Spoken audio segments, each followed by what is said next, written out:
O mercado de Bitcoin está sufocado, a tensão aumenta a cada minuto e qualquer movimento pode virar um gatilho mortal. Não há espaço para erro. Um passo em falso e a queda pode ser devastadora. O medo tomou conta e quem hesitava virar história. Então fica comigo até o final porque hoje eu vou te mostrar 6 coisas que podem decidir tudo. Bora!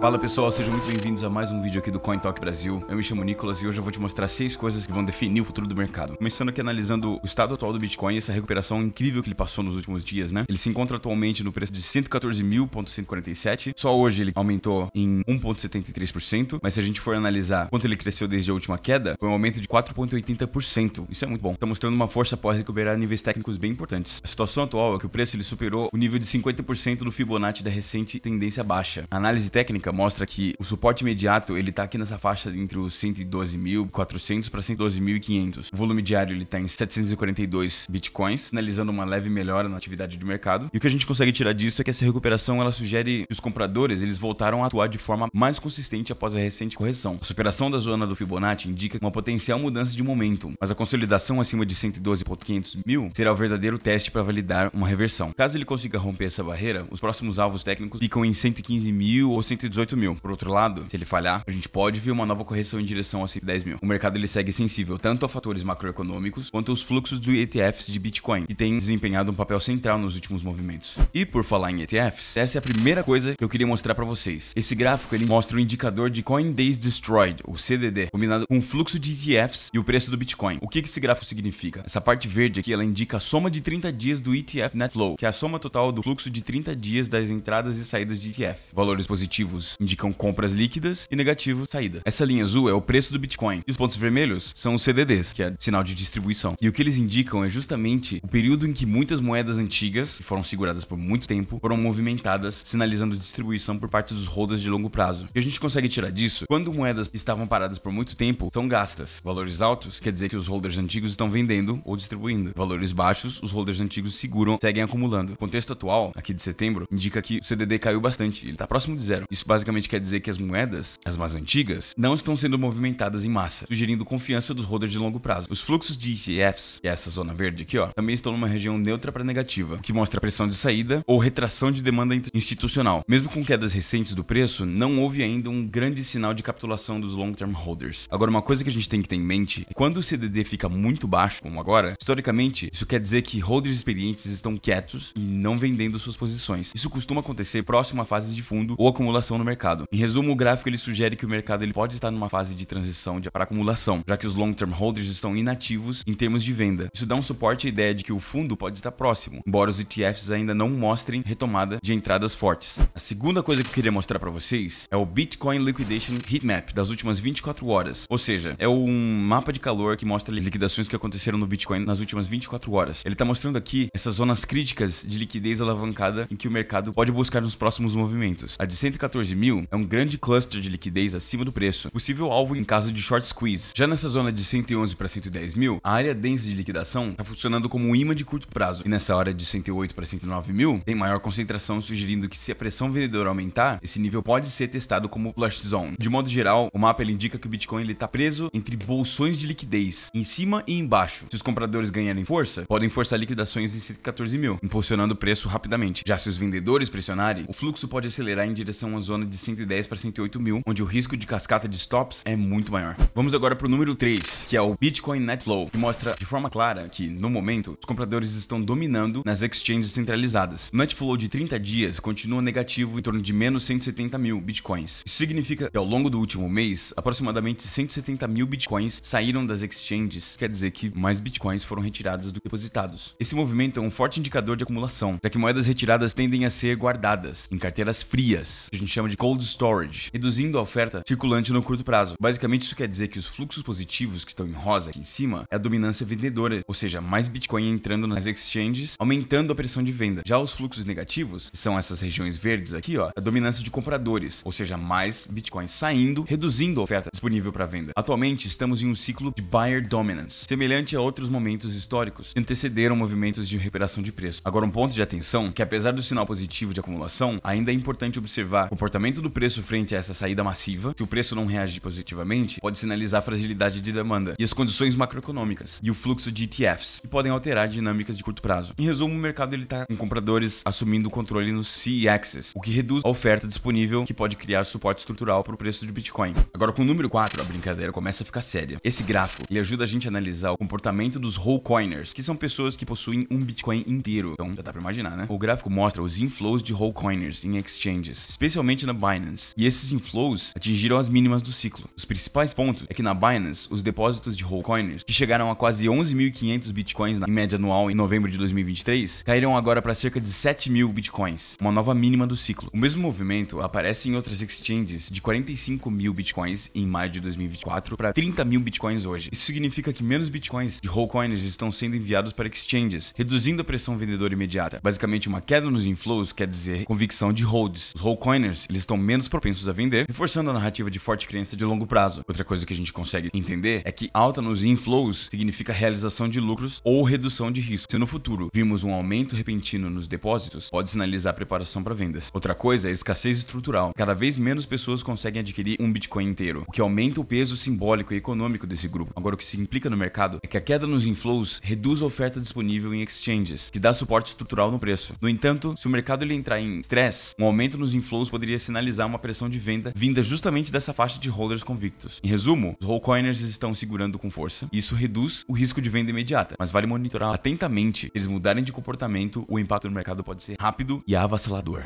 No nosso número 5, nós temos esse gráfico do Google Trends e o interesse social em cripto. Mas por que isso é importante? O que a gente tem que entender é que quanto mais a mídia ela cobre cripto, quanto mais Ibope o Bitcoin tem, mais normes eles entram no mercado. E eles não sabem o que eles estão fazendo, sabe? Esse tipo de coisa, ele chega atrasado. Então eles acabam comprando topo e vendendo fundo. Basicamente, os traders experientes, eles já ficam esperando esse tipo de movimento dos normes. O que os dados eles estão revelando é que as explosões de interesse sempre coincidem com picos de preço do Bitcoin. Bitcoin em 2021, por exemplo, a Bull Run de 2024 e agora com os movimentos recentes. O período de desinteresse, ele também sempre se alinha com as correções prolongadas, onde apenas os investidores convictos permanecem atentos. As pesquisas Google, elas são determinadas por termos básicos como Bitcoin, Ethereum, como comprar em cripto e até perguntas bem básicas como quem é Satoshi Nakamoto. Isso mostra que os investidores de varejo, eles sempre chegam depois que a festa começou. A gente consegue tirar disso, esse padrão reforça a ideia clássica de que o varejo compra topo e vende fundo. O barulho social é um indicador atrasado. Quando todos estão falando sobre cripto, o risco de euforia e reversão aumenta. Já os períodos de tédio, como agora, muitas vezes antecedem oportunidades de acumulação estratégica. Uma coisa que a gente sempre tem que ter em mente é compre quando ninguém quer, venda quando todos estão desesperados para entrar. Esse é um mandamento que separa sobreviventes de estatística. No longo prazo, só os que conseguem se manter frios durante a apatia social capturam os verdadeiros ciclos de valorização do Bitcoin e do mercado de cripto como um todo. E por último, porém não menos importante, temos o nosso número 6. O mercado de Bitcoin já não é mais o mesmo, e os últimos gráficos deixam isso bem claro. O Market Value Realized Value Dashboard mostra que ao longo da sua história, o Bitcoin ele passou por 5 fases bem distintas. Nessa primeira fase aqui, ele teve uma volatilidade selvagem. Os primeiros ciclos eram pura irracionalidade, com altas e quedas violentas. No ciclo 2, a gente teve picos duplos. Um ciclo jovem que trouxe distribuição em degraus, com 2 ondas fortes de topo. O ciclo 3 já teve um platô de bull maduro, fase em que o mercado ficou esticado, mas ainda sustentado por narrativas de capital fresco. A fase 4, ele teve um pêndulo de choques externos. Foram crises como o Covid, o banimento da mineração na China, que criaram oscilações violentas. E o quinto movimento, que é onde a gente está hoje, é essa compressão institucional, já que hoje a gente está vivendo no regime dos ETFs, né? Onde os fluxos institucionais, eles reduzem a volatilidade, mas também concentram o poder. Moral da história, não espere que o mercado ele repita os mesmos padrões antigos. Cada fase trouxe uma dinâmica única, moldada por maturidade, contexto macro e percepções dos investidores. A única constância é as paciências dos holders. O tempo sempre recompensa quem sobrevive aos ciclos e atravessa o barulho.